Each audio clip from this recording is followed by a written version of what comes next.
तेज़ी से बढ़ती आबादी को टाइम बम करार दिया जाता है, जिसके फटने का ख़तरा हर आने वाले लम्हे में बढ़ता जाता है। पाकिस्तान भी इस वक्त आबादी में बेहंगम इजाफे और महदूद वसाइल के मसले से दो चार है, जो मुल्क की माशी और सजी तरक्की की बुनियादों को खोखला कर रहा है। 2023 की डिजिटल मरदमशुमारी रिपोर्ट के मुताबिक मुल्क की आबादी 24 करोड़ 14 लाख से तजावुज़ कर चुकी है, जिसने पाकिस्तान को आबादी के लिहाज से दुनिया का 5वां बड़ा मुल्क बना दिया है। लेकिन तशवीश का सबब आबादी में सालाना 2.55% का इजाफा है। अगर ये रुझान बरकरार रहा तो 2050 तक पाकिस्तान की आबादी 38 करोड़ से ज़ायद हो सकती है, जो मुल्क की वसाइल पर ज़बरदस्त दबाव डालकर गुर्बत को मज़ीद गहरा करेगा। हमारा अलमिया ये है कि आज तक वसाइल और आबादी को मद्देनज़र रखकर तरक्की के लिए कोई तवील मुद्दती मंसूबा नहीं बनाया गया है। इसलिए इस इजाफे का सबसे ज़्यादा असर मुल्क की मईशत पर पड़ता है। इक़्तिसादी सर्वे के मुताबिक आबादी में तेज़ी से इजाफे की वजह से गुर्बत की शरह बढ़कर 28.9% हो गई है, जिसका मतलब है कि तकरीबन 7 करोड़ से ज़ायद पाकिस्तानी ख़त गुर्बत से नीचे ज़िंदगी गुजार रहे हैं। हुकूमत ने मुल्क में तेज़ी से बढ़ती आबादी के मसले से निमटने के लिए 16 रुकनी नेशनल पॉपुलेशन काउंसिल कायम की है। वज़ीर आज़म शहबाज शरीफ 16 रुकनी काउंसिल के चेयरमैन होंगे। नोटिफिकेशन के मुताबिक फील्ड मार्शल सैयद आसिम मुनीर को भी काउंसिल का रुकन मुकर्रर किया गया है, जबकि चारों सूबों के वज़राए आला, वज़ीर आज़म आज़ाद कश्मीर और वज़ीर आला गिलगित बल्तिस्तान भी काउंसिल में शामिल हैं। इसके अलावा वफाकी वज़ीर ख़जाना, वज़ीर मनसूबाबंदी, वज़ीर सेहत, वज़ीर तालीम, वज़ीर क़ानून, वज़ीर इत्तलात और वफाकी वज़ीर बराए मजहबी उमूर को भी काउंसिल का रुकन नामज़द किया गया है।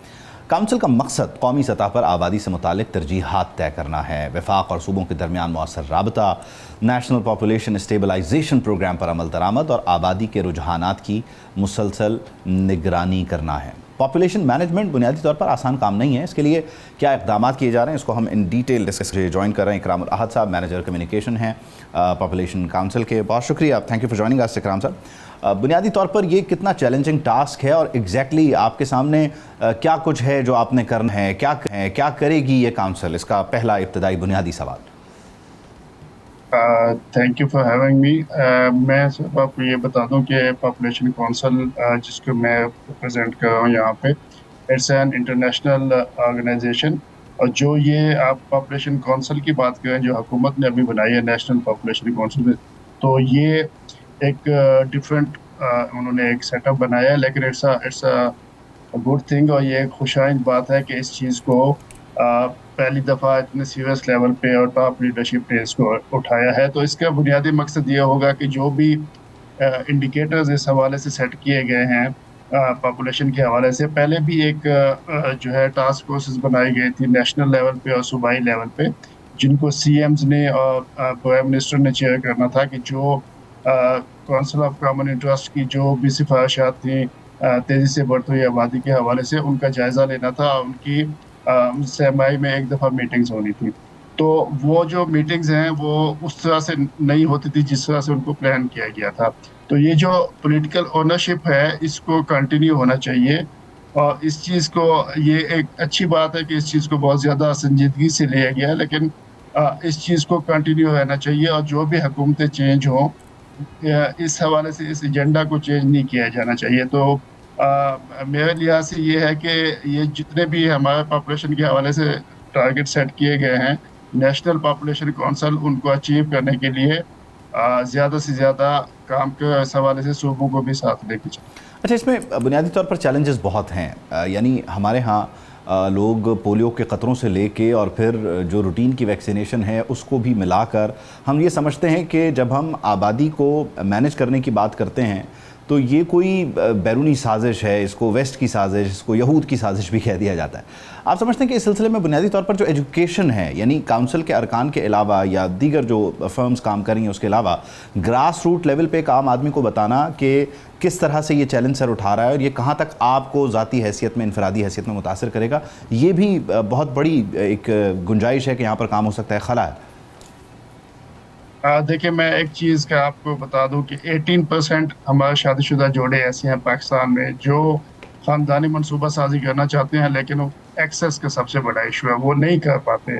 उसकी वजूहात ये हैं कि अफोर्डेबिलिटी का भी इशू है, एक्सेस का इशू है। अगर हम खाली उन जोड़ों को भी हम मतलब ख़ानदानी मनसूबा साजी की माने अमल अद्वियात और तरीक़ों की रसाई दे दें तो उससे भी काफ़ी ज़्यादा फ़र्क पड़ जाएगा। दूसरी चीज़ जो आपने कही उसमें यह है कि ہمیں ایک میسو لیول پہ کمپیننگ کرنی ہوگی کہ گراس روٹ لیول پہ، کمیونٹی لیول پہ، کہ لوگوں کے اندر یہ والی بات سمجھائی جائے کہ جتنے آپ کے وسائل ہیں اس کے مطابق آپ کے خاندان کا سائز ہونا چاہیے. اور اسی طرح یہی بات آپ بڑے لیول پہ دیکھیں تو جتنے آپ کے قومی وسائل ہوتے ہیں اسی لحاظ سے آپ کے جو ہے نا آبادی کا سائز ہونا چاہیے، تاکہ آبادی اور وسائل میں ایک توازن پیدا ہو سکے. تو اس حوالے سے میڈیا کا بھی کافی اہم رول ہے کہ اس چیز کو آگے لے کے چلیں اور ہم نچلے لیول تک اس چیز کو تاکہ لوگوں میں آگاہی پیدا کی جا سکے. اچھا، اس میں بنیادی طور پہ ایک سوال یہ بھی ہے کہ خاص طور پہ ظاہر ہے کونسل بیٹھے گی، صوبوں کے درمیان کمیونیکیشن ہے، لیکن بہت سارے آپ کہہ لیجئے کہ ٹیکنیکل معاملات ہیں، بہت سارے ایسے سطحی نوعیت کے بھی معاملات ہیں کہ جو اس کے آڑے آ جاتے ہیں. اس میں وزارت مذہبی امور کا انگیج ہونا ظاہر ہے، ممبر سے مسجد سے بھی اس پیغام کا جانا، اسکول کالج سے بھی اس پیغام کا جانا، پھر میڈیا کے توسط سے بھی اس پیغام کا جانا. آپ سمجھتے ہیں کہ یہی مناسب اقدامات ہیں یا اس میں مزید بھی کچھ ایسا ہو سکتا ہے، کیا جانا چاہیے جو اس ڈائریکشن میں ہمیں بہتر نتائج دے؟ دیکھیں، سب سے اچھی بات جو اس کونسل کی ہے کہ اس میں جیسے آپ نے کہا نا کہ منسٹری آف ریلیجیس افیئرز کو ساتھ لیا گیا ہے اور منسٹری آف انفارمیشن کو بھی ساتھ لیا گیا ہے، فائنانس، جتنے بھی یہ اسٹیک ہولڈرز ہیں نا، میرے خیال میں یہ بہت اچھے ہیں. ان سب کا ہونا بہت اہمیت کا حامل ہے. اور سی ایمز بھی ہیں نا اس میں صوبائی، کیونکہ دیکھا جائے تو پاپولیشن ویلفیئر جو ایک صوبائی سبجیکٹ ہے اس ٹائم پہ نا، تو جب تک صوبے ساتھ مل کے نہیں چلیں گے تب تک آپ اپنے گولز اچیو نہیں کر سکتے. اب بیسیکلی جو ایشو ہمیں ہوتا ہے ہمیشہ سے کہ ہم اسٹریٹجیز بنا لیتے ہیں، گول سیٹ کر لیتے ہیں، لیکن امپلیمنٹیشن والا پارٹ جو ہے نا وہ ہم سے سم ہو اس طرح نہیں ہوتا جس طرح ہونا چاہیے. تو اگر ان چیزوں پہ امپلیمنٹیشن ہو، اس کونسل کی میٹنگز ہوتی رہیں ساتھ کے ساتھ اس کا جائزہ لیا جاتا ہے کہ ہم اپنے انڈیکیٹرز پہ، اپنے ٹارگیٹس پہ کہاں تک پہنچے، تو یہ بہت اچھی ایک بات ہوگی. تو دیکھنا یہ ہے کہ مستقبل میں یہ کونسل کتنی فعال ہوگی اور کتنی اس کی زیادہ سے زیادہ میٹنگز ہوں گی اور کتنا اس کو پولیٹیکل اونرشپ دی جائے گی.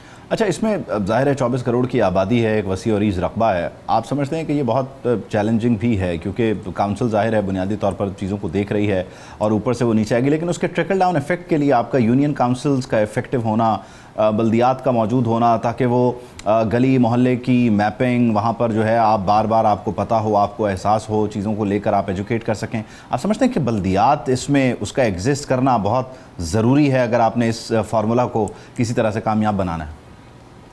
دیکھیں، لوکل گورنمنٹس کا ہونا، بلدیات کا ہونا، جیسے آپ نے کہا نا کہ یہ بہت زیادہ اہمیت کا حامل ہے، کیونکہ آپ نے جب تک بہت نچلی سطح پہ جا کے اس پہ کام نہیں کریں گے تب تک کوئی خاطر خواہ نتائج آپ کو نہیں مل سکیں گے. تو بالکل آپ کی بات سے میں اگری کرتا ہوں کہ یہ چیزیں لازمی ہونی چاہیے. لوکل گورنمنٹس جب تک پورے ملک میں نہیں ہوں گی اور جب تک یہ یونین کونسل کی سطح تک، کمیونٹی کی سطح تک یہ بات نہیں پھیلائی جائے گی، اور سب سے اہم کہ وہاں تک آپ سہولیات بھی دینا، کہ جو سہولیات جو ہیں اگر دیہاتوں میں نہیں مل رہی اس طرح کی کہ کوئی لوگ اپنی فیملی پلاننگ کرنا چاہتے ہیں، ان کے پاس ایکسیس نہیں ہے، ان کے پاس وہ چیزیں اویلیبل ہی نہیں ہے.